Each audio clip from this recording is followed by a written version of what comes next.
Most first-time digital nomads don't fail because they pick the wrong country. They struggle because they pick a destination that's great for vacation, but tougher for real life. And the tricky part is, you might not know the difference until you're already there. So, let's make sure you start somewhere that actually works. When you're planning your first digital nomad trip, it's natural to choose a place that excites you. But choosing a place to visit is very different from choosing a place to live and work, even temporarily. And the gap between those two things is where so many first-time nomads struggle. In this video, I want to walk you through a grounded, sustainable way to choose your first remote work destination, so your start feels supportive, not overwhelming. And to understand that, we have to start with something I learned from my early travel style. Section 1, my first big lesson. When I first started traveling, my pace looked nothing like it looks today. I was moving every 2 to 4 nights, hopping between destinations, and saying yes to almost everything. I could do that at the time because I was only working part-time, and since I was staying in hostels, there were always people around. It was exciting,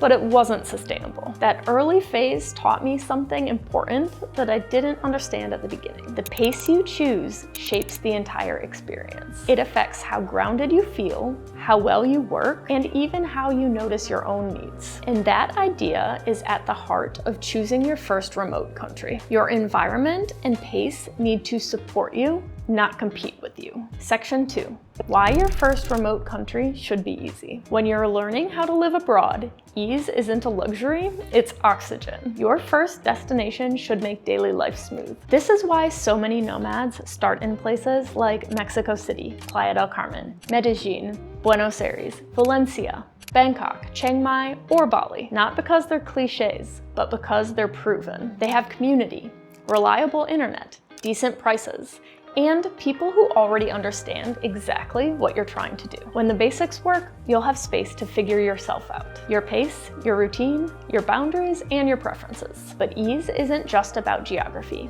It's also the invisible systems holding your life together. And that brings us to the practical foundations. Section 3, the quiet foundation. Visas, taxes, internet. Here's something I wish someone told me earlier. You don't need to optimize everything at once. Most first-time nomads start on a simple tourist entry. It's flexible and avoids the hassle and pressure of committing long-term before you've tested if this lifestyle works for you. Taxes? Talk to a professional, but don't fall into the trap of thinking you must master international tax planning before your first 30-day trip. The only thing you truly need locked in is internet reliability. I've had internet issues in places that weren't really set up for digital nomads, but in established hubs, it's usually manageable as long as you have a good backup plan. A local SIM, a hotspot, and test out a couple of nearby cafes. Enough redundancy that work can continue even when the Wi-Fi doesn't cooperate. And once those basics are steady, something interesting happens. The emotional experience of being abroad starts to become clearer. Section 4, the human elements. Safety, community, comfort. The emotional part of choosing your first country matters almost as much as the logistical part. Safety is not a single story. It shifts based on neighborhoods, time of day, your identity, and sometimes just pure luck. I've felt perfectly safe walking home at midnight in Bangkok, and I've been robbed in the back of a taxi in broad daylight in South Africa. Both experiences taught me awareness,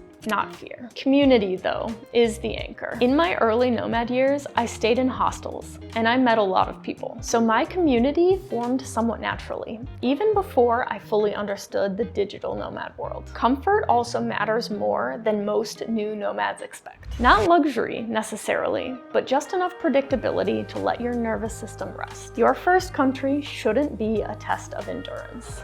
It should feel like a soft landing. And once you have that stability, you'll have space to ask a deeper question. What do I want my daily life to feel like? Section 5, your lifestyle fit matters more than the map. Choosing your first country isn't about collecting a new stamp. It's about understanding your own preferences. Do you want warm evenings and street food? You might thrive in Thailand or Mexico. Do you prefer mountains and quiet routines? Bansko or Chiang Mai might be perfect. Do you want walkability, cafes, and a blend of old and new? Valencia or Buenos Aires could feel like home quicker than expected. When your environment supports your nature, everything becomes easier. Your habits, your work, and your joy. But even the best country won't make sense if you don't stay long enough to experience real life there. Section 6, why you need at least a month. A week abroad gives you excitement.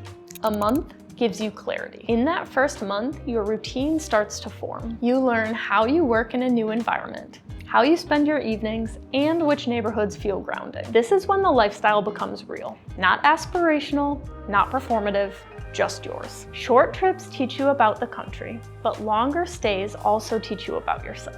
And with that self-knowledge, choosing your next remote country becomes easier. Section 7, the real framework I wish I used. If I could go back, here's what I would do. I'd choose a beginner-friendly destination like Mexico City, Buenos Aires, Bali, Bangkok, Valencia, or Bansko. A place that offers community, workable infrastructure, affordable living, and enough comfort to grow without feeling constantly overwhelmed. Your first remote country is not about being bold. It's about feeling supported. And all of this leads to one simple truth that matters for beginners. Your first remote destination doesn't determine your entire nomad journey, but it does shape the way you begin. Choose a place that gives you room to breathe, room to learn, and room to discover what this lifestyle actually feels like for you. And once you've lived abroad for a month, imperfectly, honestly, you'll understand what you need in a way no guide or checklist can define for you. What's one question you still have about choosing your first remote country? Put it in the comments and I'll answer as many as I can.